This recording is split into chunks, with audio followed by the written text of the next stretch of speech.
Hey guys, welcome back to Just Being a Mom podcast. And I am here with my sister-in-law, Femi. She's just like one of the best moms that I know. She is a friend of the podcast. She has been on the podcast before. I forget which episode it is, but I will link it below. And Femi is here to tell her birth story. So I'm so excited. This is a really good one, guys. But first, Femi, should they like and subscribe and share? Absolutely. If you haven't already, what are you doing? If you're not already subscribed, like, what are you doing with your life? Do it. Do it. Well, Femi, tell us a little bit about yourself, your kids, your family. Sure.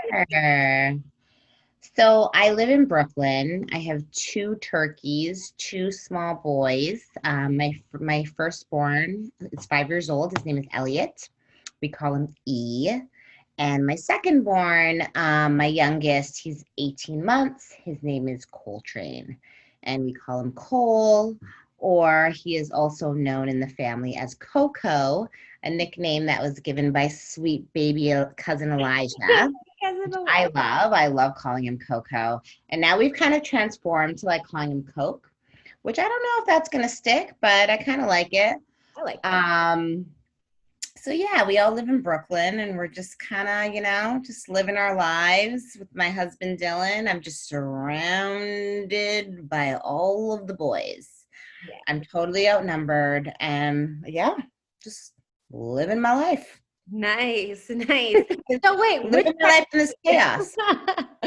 So wait, I totally forgot you've had 2 pregnancies. I know. So, I was like, what birth story do you want me to tell, Shelby? I don't know. I didn't even think about that. To ask you, like, wait, which birth story? Because both of them are very. Can you kind of mash them together? A little mashup. I mean, Look, sure, I can. How was your pregnancy with baby 1 versus baby 2? Okay, so they were really different, right? Baby 1 was with Elliot, and it was nice. I really liked being pregnant. I like being pregnant because I think people are nice to you when you're pregnant. That's what I experienced with baby 1. People were really nice. They were always asking about you. There's like, and in New York, in a city like New York, like you need that extra love, right? So like you got that extra love, from people on the street. People were just nicer to you. So I liked being pregnant. I kind of ate well and just, really kind of live that life. Baby number 2 is different because you're pregnant and you have to take care of another baby. So it's like a whole different ballgame. But my pregnancies were also like completely different from one another. Elliot and Cole are 4 years apart. When I had Elliot, I was pregnant, obviously. But I didn't have any real issues. I had a vaginal birth.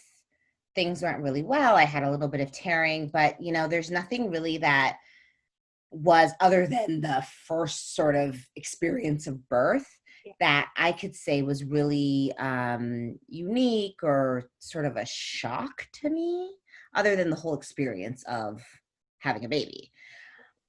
With Cole, it was different, right? Like with Cole, I was a lot sicker. In a way that I just never really experienced with Elliot. I would get dizzy a lot, and going to work pregnant, which I did with Elliot, before when I had Elliot, I was working right up until I gave birth. Like I went to work the night that you weren't too happy about that. I remember. I wasn't happy about it. Yeah, no, thanks for reminding me about it. I actually had asked my doctor if I could, with Elliot, if I could, at that point, sort of stay home. Both of my pregnancies were high risk. I do remember. You were bringing back, I am now remembering. It's hard. I didn't remember this. So both of my pregnancies were high risk. So I take that back in the sense that it was like all easy breezy. My pregnancy with Elliot was high risk. I had fibroids. I totally blocked that. That's so weird that I blocked that out. I was like, A lot, we tend to block out the negative yeah, I because was like, it's everything was good. great. I mean, I loved it. Everyone was nice to me. No, I had a high risk pregnancy twice. So yeah, with E, I had a high risk pregnancy because I had fibroids. Yeah. So I had fibroids that got really, really big. At one point with E, and the reason why I realized I had fibroids is I had such bad back pain. And I didn't realize that. I thought, being pregnant for the first time, I was like, okay, I guess this is what is supposed to happen. I was in my second trimester. And I just had really bad back pain and I was using like hot packs and just really uncomfortable, thinking, okay, this is pregnancy. And then one night it became unbearable to the point where I was like, something's wrong. So we went to the hospital, and that's when they realized that, I had fibroids. They knew I had fibroids from the beginning, but they were just growing and growing. Like And growing at that like a baby. point, yeah. And at that point, they switched me over to a high risk doctor. And I was monitored, and I'd never had one of those really, really bad sort of painful moments where I had to go to the hospital again. But at the same time, as I was nearing my pregnancy, and at the time I was, I'm a lawyer, I was working in and out of court on my feet. Boss mom. Okay, guys. I looked, yeah. In the court. I asked my doctor, my suits weren't fitting. I asked my doctor, can I stay home now? And my doctor was like, no, which is fine. Like I worked, I did it. And, I basically gave birth, like, a week late. And the pregnancy for the most part went okay, but I did have a high risk pregnancy. It's so weird that I didn't remember that. I think that's really bizarre. And I think you're right. I think that women block that stuff out. Probably because if we always remembered it, we would never have kids again. So, right. Yeah. And I think also too, what I'm doing is I'm, in comparison to Coltrane's birth, which was the most recent birth, that was like a piece of cake. Yeah. Those fibroids, I would have totally loved to have them back, because with Cole, it was a lot more complicated in that I didn't have the fibroids. I was really excited because I thought that was going to happen. They were going to grow again with the pregnancy. I didn't have the fibroids, but what ended up happening was I was diagnosed with gestational diabetes, which I had not been diagnosed with Elliot. So that was a real bummer, and it's very common.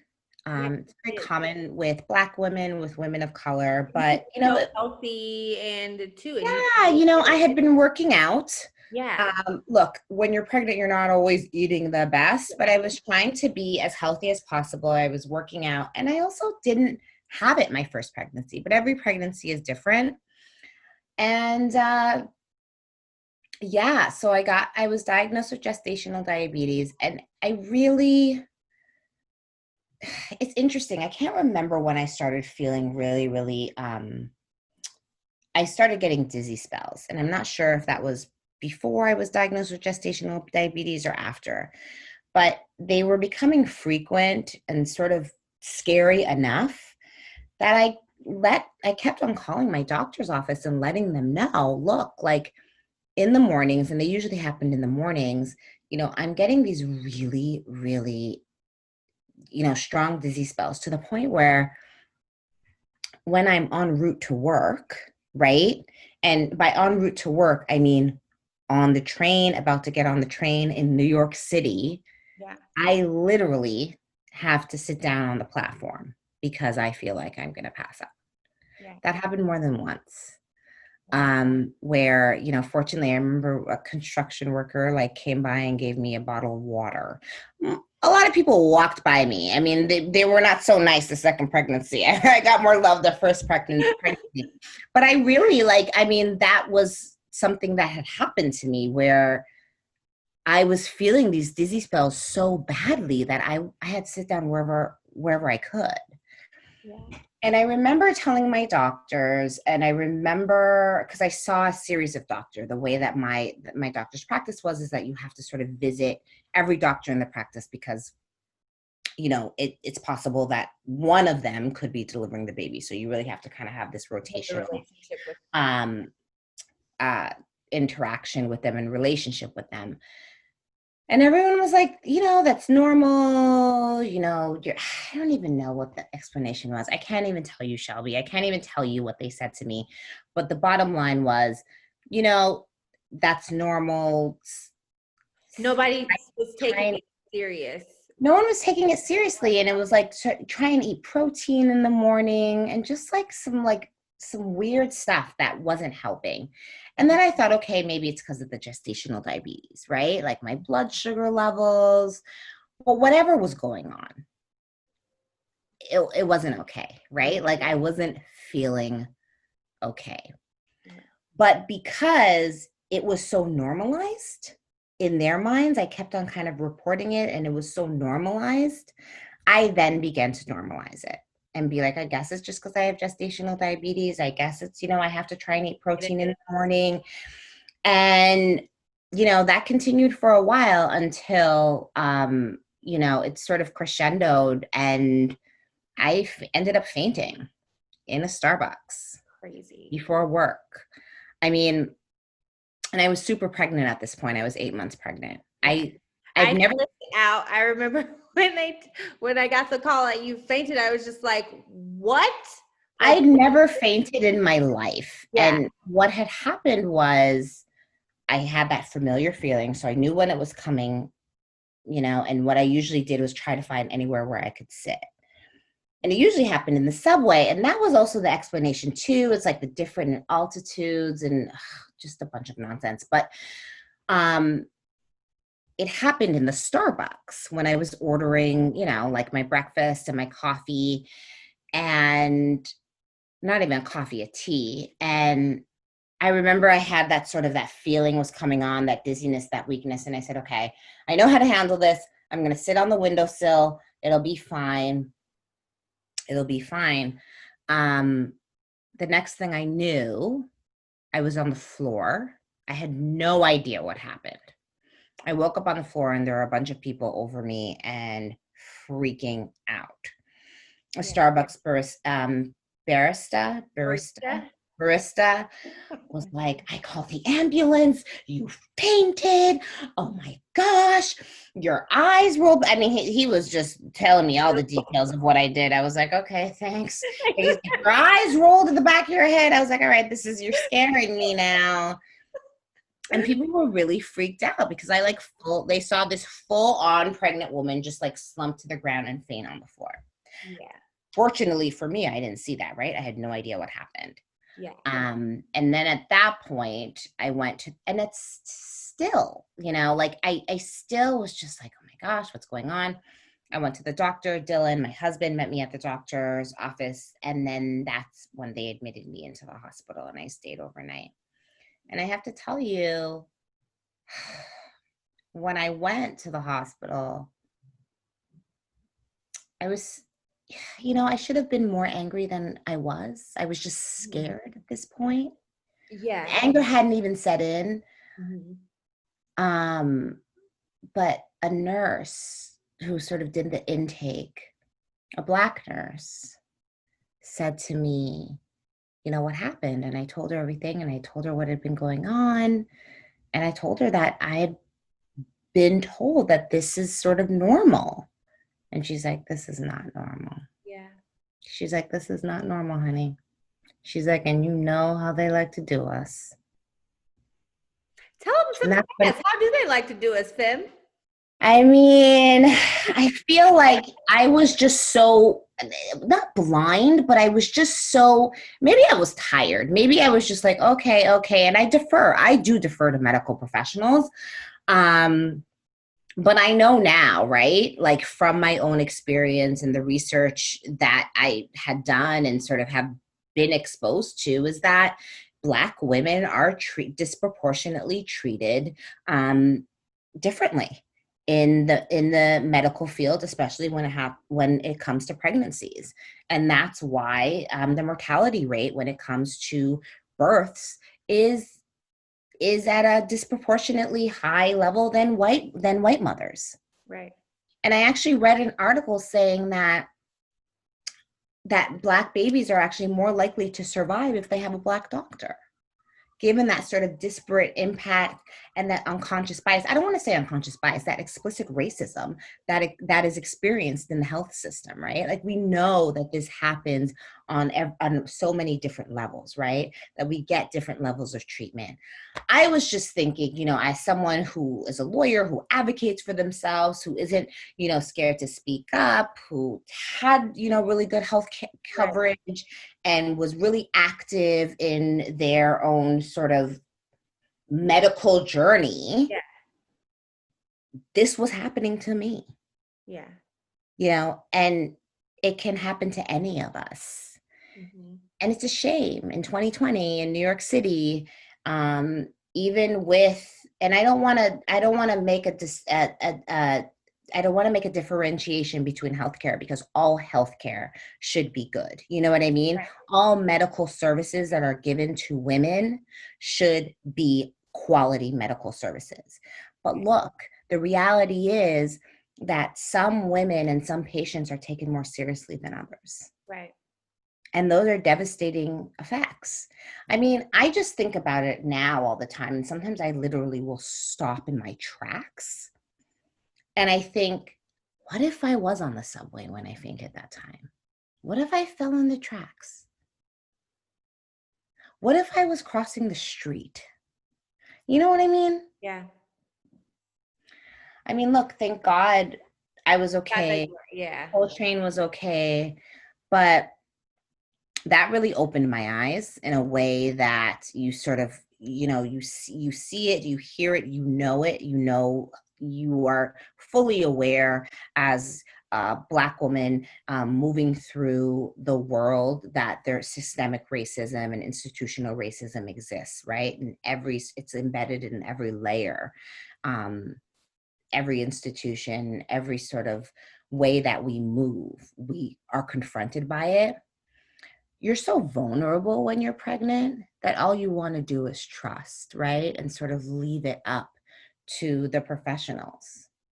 But as Black women, you can't rest. You can't be vulnerable. You have to be vigilant. Right. And, I will say, fortunately for me, I was okay. Yeah.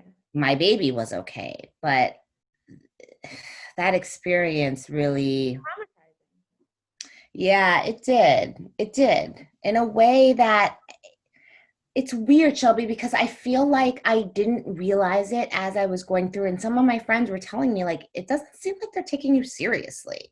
Mm-hmm. And there was a disconnect where I felt it, but maybe I just wasn't like in a place, in a state of mind or a place of mind to like just go ham. You know what I mean? Yeah, like, yeah. I just was like, what could I do? Yeah.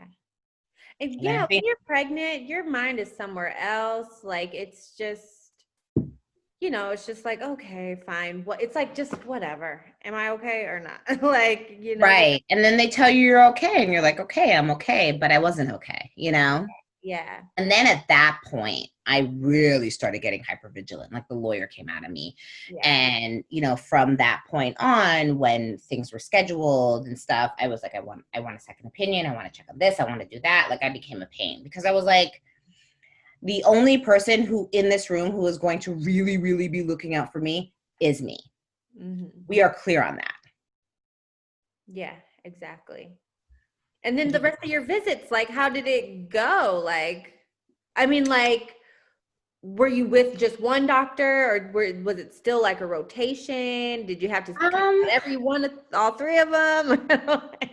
At this point, it was, I think I was on a rotation with two. Mm-hmm. And, like, Cheeks, like my sister came from Toronto, and she basically like lived with us until I gave birth, and she was like my chaperone. She was my escort. She took me to all my appointments because like she was afraid that I was going to be fainting in Starbucks again.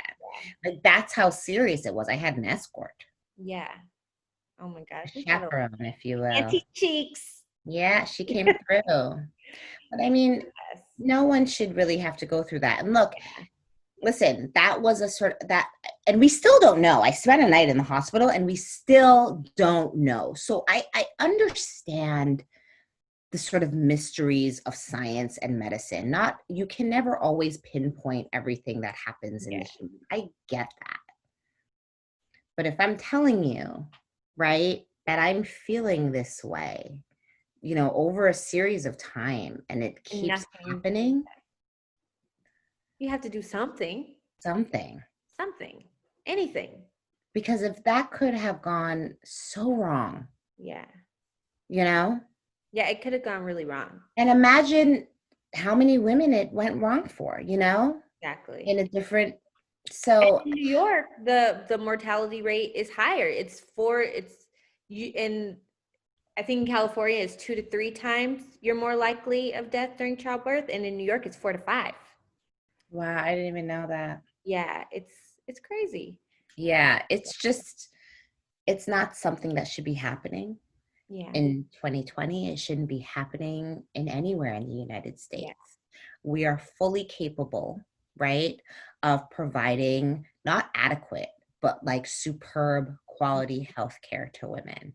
Yeah. And a lot of medical professionals really need to take a step back and think about who they're listening to, whose voices they're valuing, Mhm. who are they prioritizing, and stop treating patients so clinically. I mean, I understand it's a clinical context, but really listen to people, right? When they say something is wrong with my body, Yeah. to step outside that checklist clinician role and be like, let's explore this further. I don't think it could be anything, but let's take extra precaution. Yeah, yeah. Let's just take extra precaution. There's nothing Because wrong with that. you would want It's someone so to do easy. that for you. Exactly. And it's in your job description that that's what you do. So Yeah. like it's crazy. But moving on, tell us about like the birth. You had a successful vaginal birth. Like I what is had a, like I had a going into C-section. labor looks like? Oh, you had a So C-section with I had cold a chain. C-section with Cole. Yeah, I had a vaginal birth with Elliot, and then I had a C-section with Cole. So I got to experience both things. Yeah. Yeah, Well, that's awesome. Was it like an emergency C-section? Why don't I remember this? it was an emergency So C-section. what happened? Did your water break? Tell me about like going into So, God, what happened? Cole was a hot mess because so I had gestational diabetes with Cole. He was what happens when they're not turned right. What's that? He was breech, Oh, breach, yeah. and Elliot was breech too, but he ended up turning. Cole was breech, but he didn't end up turning, and then he turned the last minute when I had like a scheduled C-section. He was just like throwing us curveballs. And then eventually, so I was set to have a vaginal birth because he eventually turned last minute. And then I got in, so then I wasn't going into birth. So then I was scheduled for an induction. Hmm. Because I had gestational diabetes, they do not want women who have gestational diabetes to go longer because the baby just gets bigger, right? So I was scheduled for an induction. I went in for an induction. They were like, oh, yeah, it shouldn't take long. Apparently, when you get induced, the labor can happen really quickly. It did not happen very quickly with me. I remember staying overnight, and then the next morning, nothing. That afternoon, nothing. I Oh, started wow. feeling I'm surprised they waited till that afternoon. well, that's another thing too. I mean, and then but I had wanted to have a vaginal birth. Yeah. But then at some point I was like, look, it's not happening. I was contracting. It's so touch and go. Yeah. And I get it. Like I felt like at that point the doctors were kind of honoring that I wanted to have a vaginal birth, but I was like, I don't really care how this baby comes out. I want this baby to come out healthy. Yeah. Um, so yeah, we ended up having an emergency C-section because um I had a fever at some point. Mm. So we went in and that was scary. That was weird. Yeah. because it's just like all of a sudden I'm being rushed into the surgical room. It was very much like a movie, right? And it's just these bright lights and these doctors being like, pass me this and pass me and 10-4. And like it was just a very much like a medical drama. And Yeah. I was sort of just like looking up You know, and they just have the sheet and you're just confused. They have like, the sheet. can't move your body. Dylan, my husband was in scrubs. And I will say, I don't know if you had a C-section, right? I don't know if you felt this way afterwards, but I felt when I was being wheeled out, I felt like insane. Oh, like no, exactly. I felt like I was in a crazy house.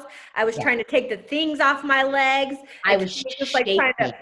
Oh my God, I was going I was, crazy. I was like, "Get me the I, out of here!" well, I was like, my teeth were chattering. I Yeah, just felt like a crazy person.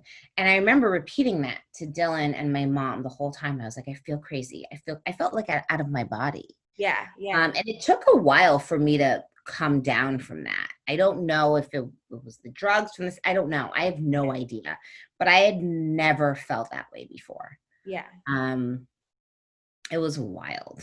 I mean, both birth experiences were wild in their own way, but definitely with Coltrane, it was a wild ride.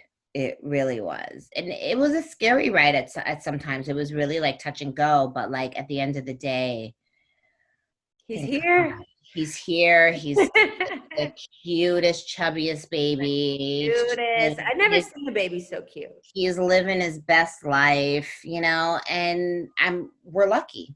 Yeah, We're really lucky. We're really lucky that it didn't turn out to be something that a lot of Black women face right. in this country, right? Yeah, Because people didn't take their concerns as seriously as they should. yeah, So God bless for that. I yeah, think yeah. that's the one thing, that's the one takeaway I can take from that. It's we were very lucky, but that is something that we really need to explore in Yeah. this country, right? Like whose voices get heard in the most critical context. I mean, this is literally life and death. Right, right. It definitely is. Oh my gosh. Thanks so much for sharing. Can you tell us just a little bit, lastly, about how recovery was, like coming home, breastfeeding, Yeah. coming down from your craziness? Oh, coming down from my craziness. Um,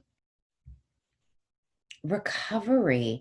I heard a bunch of stories about how like when you have C-sections, you're not gonna be able to hold your baby, and that didn't really happen to me. I was in a lot of pain, but I definitely was able to hold him. I stayed in the hospital a few days. I feel like I didn't want to leave the hospital because I was just like rest. Yeah. Um, but it was, I mean, gosh, I'm trying to remember. I mean, it was painful. It was painful, definitely. And I was able to breastfeed. Gosh, I've always had kind of issues with the breastfeeding. So I think I had a lactation consultant. So I had one with Elliot and I had the same one with Coltrane. And that was kind of a really sweet experience for her to see, Elliot all grown up and Yeah. to see like the second baby. That was actually a really beautiful moment to Yeah. be like, hey, 4 years later, and sort of kind of doing this like this next generation down the line. But after the one visit with the lactation consultant, I was back on it, breastfeeding. And I mean, the recovery was like how it was in the first pregnancy. It was sort of slow. It was painful. You move around, you limp around, you don't get any sleep, you breastfeed, wash, rinse, repeat for like ever. Use that squirt, have to use that squirt thing forever. Oh, yeah. No, yeah, I remember that. I hated that thing. Hated I that. mean, I didn't hate it. Like I was just like, okay, I could do this. But it was so painful. But like every day it just like got better and better. So It got better. Every day it got better and better. And that wasn't my issue, wasn't really the recovery. My issue was always like, oh my gosh, this is a tiny human. How am I going to keep this tiny human alive and safe and sane and be able to sleep and all of the Yeah. things? And you do it. You just end up doing it while you are recovering and sort Yeah. of living in this world. But yeah, it was definitely, it was a trip. And it's funny. There's a lot of things that I don't even remember that at now as I'm talking to you. I'm like, oh yeah, this happened. So I do think women block that out because, you Yeah. know, Because that's they what want to women have do. another, because like God wants Right. Like you would to never have another kid if you always remember the have bad. So you really have to block it out and be like, oh, I love being pregnant. But I mean, I wouldn't change it for the world. I love them so much. And that just shows the real strength of like of mothers and women, right? Like what they go through to birth these beautiful humans. Yeah. And there's pain, there's trauma. There's a lot of it's complicated, right? To Yeah. navigate this medical system, any medical system. Yeah. Um, to navigate a medical system, especially when you're part of an underrepresented group, Right. makes it that much harder and that much difficult. But you do it because you already have love for this human being that you haven't even met yet. Mm-hmm. And Oh, that's just, you know, that's the beauty of it, I think. yeah, I think so too. Thank you Yeah. so much. This was the best birth story. Maybe I should have you back to tell E's birth Yeah, story. I know. I did Crazy a too. mashup The mashup was compilation. good. The mashup was good. You're like, can you do a mashup? But that was great, Fibby. Thanks so much for staying up late. It's like 9:30 your time. That's late, Stayed up folks. I mean, late. I feel like I'm in Vegas right now. In mom world, 8 is That's late. late. I mean, Like yeah. people know. I have a denim shirt on. I'm over my pajamas. I mean, I know. All the moms get it. We all get it. Well, thanks so much for being a part of my podcast I today. love I you. love you. Thanks I for feel letting like me share my story. thanks. I mean, I feel like it's very therapeutic to share your story. Yeah, it I think is. It's I sort think of it's making me feel more love for these turkeys that yeah. give me no rest, you know? It's making me feel that love. And now you're gonna go in the room and watch them sleep. I No. might. No, I'm not going to. I'm gonna go sleep. I'm gonna go in there. All right. Well, I won't keep you. I love you. And thanks so much. Yeah. And we'll see you guys next time. Bye. Bye, subscribe. Bye. Bye. Thanks for watching. Don't forget to like, subscribe, and hit that bell for notifications. See you next time.